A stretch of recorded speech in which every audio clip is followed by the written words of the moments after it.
مفتی شہریار کو غلط کہنے والوں، تمہارے پاس کیا تحقیق ہے کہ انہوں نے غلط کہا؟ کیا مفتی صاحب نے یہ غلط کہا کہ واقعات کربلا میں 90% جھوٹ ہے، یا یہ غلط کہا کہ ان واقعات میں اتنا تیل مرچ لگا دیا گیا کہ وہ فلمی ڈراموں سے بھر گیا؟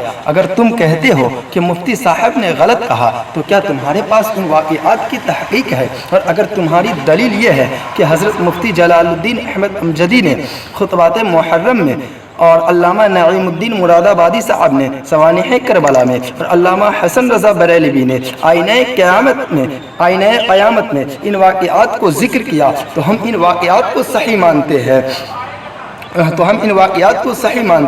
تو ضروری نہیں کہ جو کسی عالم نے لکھ دیا اس کی ہر بات صحیح ہو، اور اگر تم ان کی ہر بات کو صحیح مانتے ہو تو پھر تمہیں یہ بھی ماننا پڑے گا جو علامہ جلال الدین احمد سیوطی علیہ رحمہ نے تاریخ الخلفاء میں لکھا ہے: فلما رَاحَقَهُ السلاح عرض علیہم الاستسلام والرجوع والمضى الى یزید فابوا الا قتلہ فقتل، جس کا ترجمہ یہ ہے کہ جب امام حسین کو ہتھیاروں نے گھیر لیا تو امام حسین نے ان پر صلح پیش کی اور لوٹنے کی خواہش ظاہر کی، اور یزید کے پاس جانے کی خواہش ظاہر کی تاکہ اپنا ہاتھ اس کے ہاتھ پر دے، یعنی بیعت کر لے، مگر انہوں نے انکار کیا سوائے اس کے کہ اسے قتل کر دیا جائے، تو انہوں نے اسے قتل کر دیا۔ تو پھر آپ ان کی اس عبارت کے بارے میں کیا کہیں گے؟ جبکہ علامہ جلال الدین احمد سیوطی علیہ رحمہ ہمارے نزدیک ایک عظیم الشان مرتبہ رکھتے ہیں، تو پھر آپ اس عبارت کو کیوں نہیں بیان کرتے، اس عبارت کو کیوں نہیں مانتے؟ یاد رکھو کہ جو کہتے ہیں کہ فلاں واقعہ فلاں کتاب میں ہے اور وہ کتاب معتبر ہے، اس لیے یہ واقعہ جھوٹا نہیں ہو سکتا، تو میں ان حضرات کو بتانا چاہوں گا کہ معتبر کتاب میں لکھی گئی ہر بات صحیح نہیں ہوتی، بلکہ ان میں بھی غلطی کا امکان ہے، کیونکہ صحاح ستہ تو معتبر کتابیں ہیں لیکن ان میں بھی موضوع روایات موجود ہے، لہٰذا معلوم ہوا کہ معتبر کتابوں میں بھی موضوع روایات ہو سکتی ہے۔ جو لوگ یہ بات نہیں مانتے وہ یا تو مصنف کو معصوم قرار دیتے ہیں یا پھر کتاب کو قرآن کا درجہ دینا چاہتے ہیں، یہ خطا کی گنجائش ہی نہیں، اور اگر ایسا نہیں تو یہ لا علمی ہے کہ کسی کتاب میں موجود ہر واقعے کو صحیح مان لیتے ہیں، اور جب دلائل کے ساتھ اس کی حقیقت بیان فرمائی جائے تو قبول نہیں کرتے۔ اب سنو اس روایت کے بارے میں شارح بخاری علامہ شریف الحق امجدی صاحب کیا فرماتے ہیں۔ اس روایت کے متعلق علامہ شریف الحق امجدی صاحب فرماتے ہیں کہ یہ روایت جعل و کذب پر مبنی ہے اور یہ بات دشمنوں نے اڑائی ہے۔ حضرات، کسی بھی مسئلے کا حل جھگڑا، لڑائی، گالی گلوچ نہیں ہوتا، بلکہ اس مسئلے پر دلائل و تحقیق پیش کی جاتی ہے۔ اب سنو جناب صوفی کلیم حنفی رضوی نے کیا فرمایا جب ان سے ایک واقعے کی تحقیق کے بارے میں پوچھا گیا، آپ انہی کی زبانی سنیے۔ میرے بیان کر دینے سے کوئی واقعے کی تصحیح نہیں ہو جائے گی کہ وہ واقعہ صحیح ہو، اور ایسا بھی نہیں ہے کہ تنہا میں نے بیان کیا ہے اور وہ کسی کتاب میں ہی نہ ہو۔ مشہور و معروف کتاب فقیہ ملت مفتی جلال الدین امجدی رحمۃ اللہ علیہ کی خطبات محرم ہے، اس میں یہ واقعہ لکھا ہے، اور مجھ سے پہلے سینکڑوں لاکھوں علماء نے بیان کیا۔ ہر چیز کی تحقیق اب دھیرے دھیرے ہو رہی ہے، پہلے کتابوں کی اتنی سہولت نہیں تھی جیسے آج کل موبائل کے زمانے میں ہے کہ ایک کلک پہ ساری لائبریری سامنے آ جاتی ہے، ٹھیک ہے نا؟ پہلے اس بات کو ذہن میں رکھو، اور جنہوں نے آج اس کتاب کے اوپر تقریر لکھی یا کہا یہ واقعہ غلط ہے، انہوں نے بھی جب 10-20 سال پہلے محرم بیان کیا ہوگا تو اس میں یہ واقعہ ضرور بیان کیا ہوگا۔ اب جا کے کوئی کہہ رہا ہے کہ مسلم بن عقیل کے بچے نہیں تھے، اب کوئی کہہ رہا پانی بند نہیں تھا، اب کوئی کہہ رہا 3 دن کا سمے نہیں تھا، وغیرہ وغیرہ باتیں۔ کوئی کہہ رہا ہے کہ علی اصغر نام کا بچہ نہیں تھا، کوئی کہہ رہا ہے اس کے اندر ابو بکر و عمر نام کا کوئی شخص نہیں تھا، کوئی کہہ رہا تھا۔ یہ تاریخی واقعہ ہے، ٹھیک ہے؟ جیسے جیسے تاریخ سامنے آتی جائیں گی لوگوں کے زاویے بدلتے جائیں گے۔ اب مثال کے طور پہ مشہور واقعہ ہے جس کو الرحیق المختوم میں بھی مشہور واقعہ ہے جس کو سیرت کی کتابوں میں بیان کیا ہے۔ ہند نے جو ہے ابو سفیان کی زوجہ رضی اللہ تعالی عنہ، انہوں نے حضرت حمزہ کا جو ہے کلیجہ چبایا تھا، ہے نا؟ اب لوگ تحقیق کر رہے ہیں کہ چبایا نہیں تھا، صرف جو ہے اس کو مسلا تھا، سمجھے؟ ایسے چورا کیا تھا، چبایا نہیں تھا، چبانے کی روایت غلط ہے۔ سینکڑوں علماء نے بیان کیا، یہاں تک کہ سیرت مصطفیٰ علامہ عبدالمصطفیٰ اعظمی رحمۃ اللہ علیہ کی، اس میں بھی یہ واقعہ ہے. تو زیادہ ٹینشن مت لو، میں نے کوئی کفر نہیں بیان کر دیا، میں نے وہی بیان کیا جو کتاب خطبات محرم میں اور دیگر کتب میں موجود ہے. اگر واقعہ غلط ہے اور اس کی تحقیق ہو چکی تو آئندہ نہیں بیان کریں گے، یہ بات ہوتی ہے. اور اب تو میں نے تقریر کرنا ہی چھوڑ دیا، تو مجھے بتانے کا ہی مطلب نہیں ہے. جب اتنے بڑے مفتی جنہیں لوگ مناصر کے نام سے بھی جانتے ہیں، انہوں نے کہا کہ واقعہ کی تحقیق ہو گئی اور واقعہ غلط ثابت ہو گیا تو آئندہ نہ بیان کیا جائے.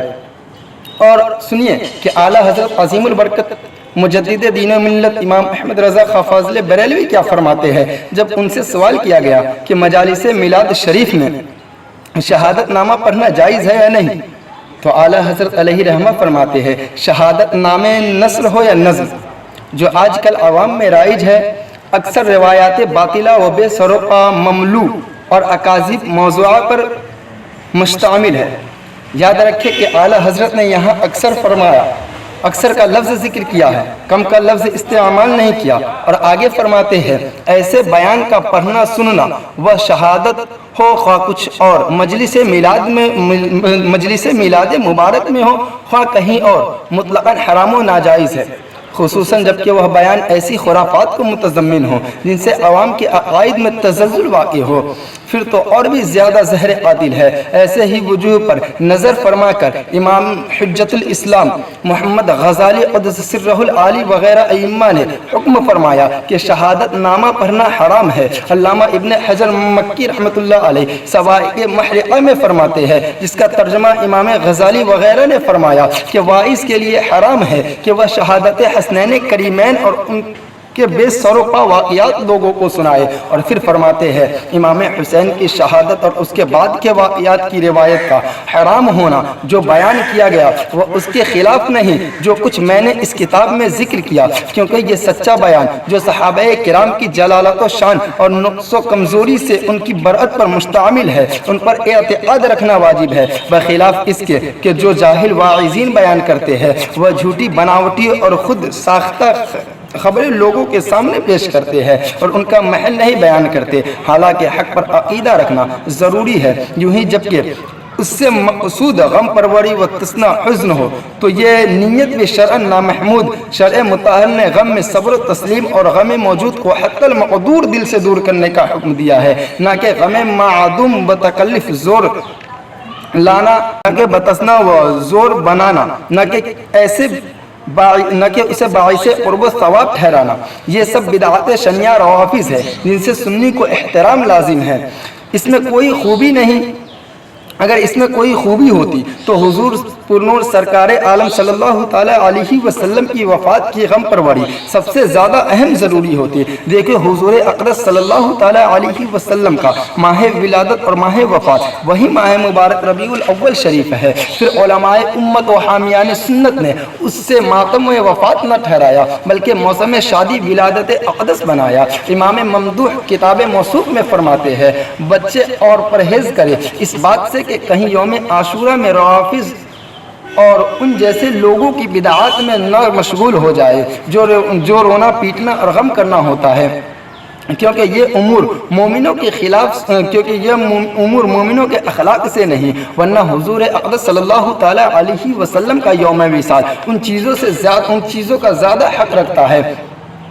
عوام مجلس خواہ اگرچہ بالفرض صرف روایات صحیحہ بروجہ صحیح پڑھے بھی، تاہم جو ان کے حالات سے آگاہ ہے خوب جانتا ہے کہ ذکر شہادت شریف پڑھنے سے ان کا مطلب یہی تسنا رونا بتکلف رولانا اور اس رونے رولانے سے رنگ جمانا ہے. اس کی شناعت میں کیا شبہ ہے؟ ہاں اگر خاص بنیت ذکر شریف حضرت اہل بیت طہارت صلی اللہ تعالی علیہ وسلم ان کے فضائل جلیلہ و مناقب جمیلہ روایت صحیحہ سے بروجہ صحیح بیان کرتے اور اس کے ضمن میں ان کے فضل جلیل صبر جمیل کے اظہار کو ذکر شہادت بھی آ جاتا اور غم پروری و ماتم انگیز کے انداز سے کامل احتراز ہوتا تو اس میں حرج نہ تھا، مگر ہیہات ان کے اطوار، ان کی عادات اس نیت خیر سے یکسر جدا ہیں۔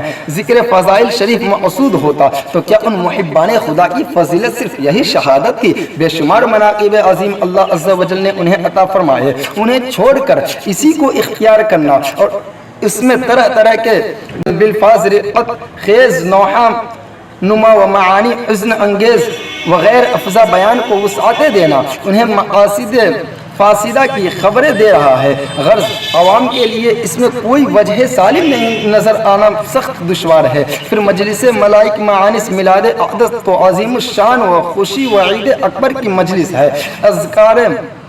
اذکار غم و ماتم اس کے مناسب نہیں۔ فقیر اس میں ذکر وفات والا بھی جیسا کہ بعض عوام میں رائج ہے پسند نہیں کرتا، حالانکہ حضور کی حیات بھی ہمارے لیے خیر، حضور کی وفات بھی ہمارے لیے خیر۔ اس تحریر کے بعد علامہ محدث سیدی محمد طاہر قطنی قدس سرہ شریف کی تصریح نظر فقیر سے گزری، انہوں نے بھی اس رائے فقیر کی موافقت فرمائی۔ اب اعلیٰ حضرت کے اس فیصلے اور اس فتوے کو نظر میں رکھے اور آپ خود فیصلہ فرمائے کہ کون حق پہ ہے اور کون باطل پہ ہے۔ حضرات، اور ساتھ ہی ساتھ میں مفتی شہر یار صاحب قبلہ سے کہوں گا کہ آپ اصلاح کیجئے، مگر عوام کا مدرس اور امام کے بارے میں اس طرح نہ بولیے کہ پھر آپ کو رجوع کرنے کی نوبت آئے۔ اگر آپ کی بات تھوڑی دیر کے لیے مان بھی لے کہ امام کوئی دوسرا کام سیکھے تو کیا عوام پر اس کا غلط اثر نہیں پڑے گا؟ اگر کوئی امام آج کمپیوٹر سیکھنے کے لیے جائے جہاں عورتیں بھی جاتی ہوں، کیونکہ ظاہر ہے کہ عورتیں بھی سیکھتی ہیں، تو کوئی آپ کو اکیلے نہیں سکھائے گا۔ اب عوام پر اس کا کیا اثر پڑے گا؟ امام کو امامت سے نکال دیں گے۔ اگر ان کے ساتھ کام کرنے جائے عوام انہیں حقارت کی نظر سے دیکھیں گے۔ تو حضرت میں آپ سے گزارش کروں گا کہ پہلے آپ عوام کو سمجھائے، پھر آپ امام کی طرف آئے، کیونکہ اگر عوام سمجھ گئی تو امام خود بخود صحیح راستے پر چلے آئیں گے۔ اب میں انہی چند جملوں کے ساتھ اپنی گفتگو کو ختم کر رہا ہوں۔ میرے بولنے میں یا کتاب سے عبارت نقل کرنے میں کسی قسم کی غلطی ہوئی ہو تو میں توبہ کرتا ہوں۔ استغفر اللہ ربی من کل ذنب واتوب الیہ، وآخر دعوانا ان الحمد للہ رب العالمین۔